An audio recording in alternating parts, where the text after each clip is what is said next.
It was also at this time, when he was finishing his elementary studies and entering the gymnasium for more advanced schoolwork, that he first came to grips with his occult power of working in the fourth ether.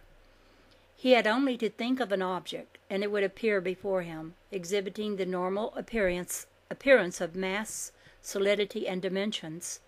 He had discussed this matter in confidence with his mother, for he found the ability to be a nuisance rather than an asset, and wished to be rid of it. Whether or not his mother could explain it was never revealed.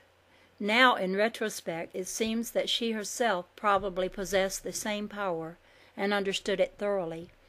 But Nikolai was still a child, and his mother agreed with him that he should attempt to banish the visions if he wished. From the occult point of view, this was the correct thing to do, for no adult person should ever try to influence a child or tamper with a child's efforts to come to grips with spiritual realities. This kind of tampering has proven to be the great curse of churchianity and one of the most dangerous of black magic practices. A little later, Nikolai confided to his mother that he wished to keep and use the power to envision objects before him, but that he wished to bring it under complete control. Again his mother agreed with him. The power to work in the fourth ether, a physical substance which forms the plane of density just a little finer than gas, is a power possessed in full by every advanced initiate. They also work freely in the third, second, and first ethers, which together with the lower four, physical, liquid, gaseous, and the fourth ether, form the seven ethers which comprise the entire plane of matter.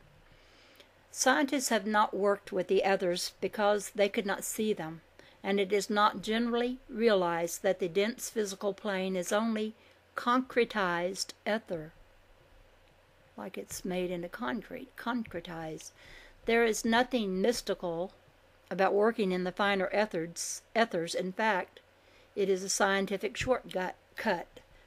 There is actually no reason to dig gold out of the earth and then process it. It is much easier to extract it from the ether and precipitate it onto the physical plane. But in an earlier chapter of this book, it was explained that after the laggards came, man lost his power to precipitate matter, for he lost the use of the rays. Today, on the inner planes where the lords of karma work, the whole plan for re-embodiment has been changed to bring it into line with needs for the New Age civilization. Greater selectivity is practiced, and many children are now being born who have the ability to work in the fourth ether, as did Nikola Tesla.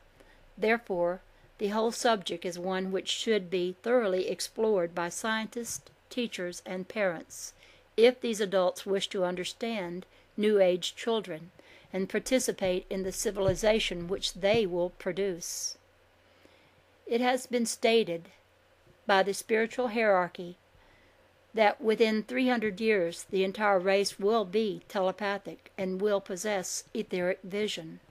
These are natural human unfoldments following the normal course of evolution, which is now being guided on the physical plane once again by the hierarchy. The race is moving forward in evolution in a manner of speaking, but at the same time we are striving to get back to a point at which we stood 19 million years ago. It is that point that each of us must attain during the Aquarian Age. Then from that point each will move forward swiftly toward the ascension and go on to a new evolutionary assignment on other stars. At this particular time, it is most essential that the general public become informed about etheric vision and telepathy, for there is much dangerous confusion on the subject. This is planned confusion, engineered down to the last degree by the forces of darkness. Such confusion does not exist in the minds of those who are serving the light. It exists in the minds of the bewildered masses, because of their inability to exercise discrimination. They listen to the press, the preachers, and the teachers, and swallow whatever happens to appeal to their basic desire nature. Thus do the dark forces brainwash the masses into a lethargic state of docility. The masses follow along like sheep to the slaughter. The powers possessed by Nikola Tesla were in no sense psychic powers.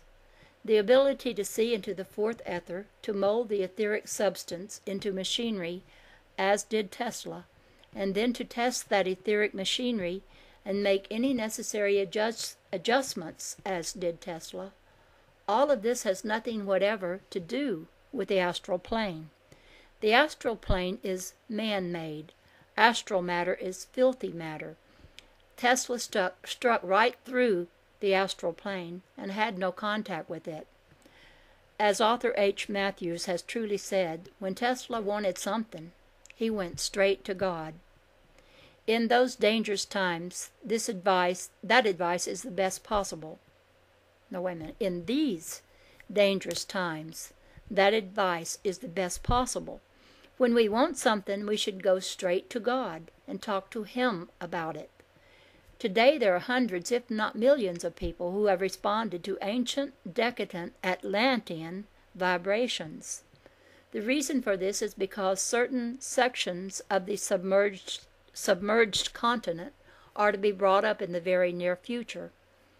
When Atlantis went down, 3 cities were sealed. These cities will soon be brought up to the surface of the Atlantic and will be used as exhibits of Atlantean culture. This is one of the projects which is being handled by the angelic kingdom under the direction of Saint Germain in his capacity as Lord of Civilization. The response to ancient Atlantean vibrations is a dangerous response. Human being mistakenly feel that the ability to see into astral matter is a sign of the advanced initiate. An initiate possesses powers which enable him to stand on this earth and yet observe incidents on Venus or Mars.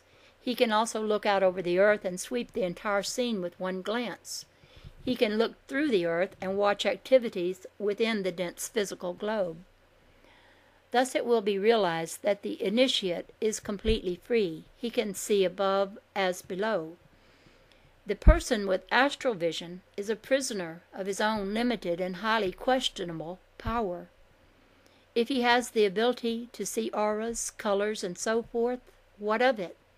Usually he uses the power merely to satisfy personal curiosity, in exactly the same way that he uses the power of speech to indulge in gossip. When an initiate looks out over the universe, you may be certain that he has some excellent reason for doing so. He may carefully inspect the aura of a disciple in order to determine the corrections needed. He may inspect the aura of a great city to determine the spiritual strength of the populace. But along the way he does not stop to watch a football game or look over the latest bargains in the shopping marts. On the other hand, the person with astral vision is not only subject to normal distractions of physical eyesight, but he is subjected to the constant nervous impact of additional colors, movements, and so forth. Peace of mind and serenity of soul do not lie along that route, nor can the voice of the silence be heard within the beating heart of the unlighted ones who amuse themselves with such nonsense. Astral vision is more often a sign of regression than of advancement, for it simply denotes the attainment of certain animal characteristics. It must be remembered that all animals in certain advanced groups, dogs, cats, horses, and elephants, have astral vision. Many other animals also possess it, and most animals are telepathic within certain limits.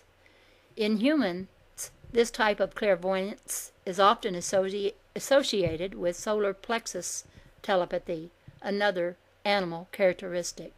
Many persons who use solar plexus telepathy are inclined to confuse it with mental telepathy.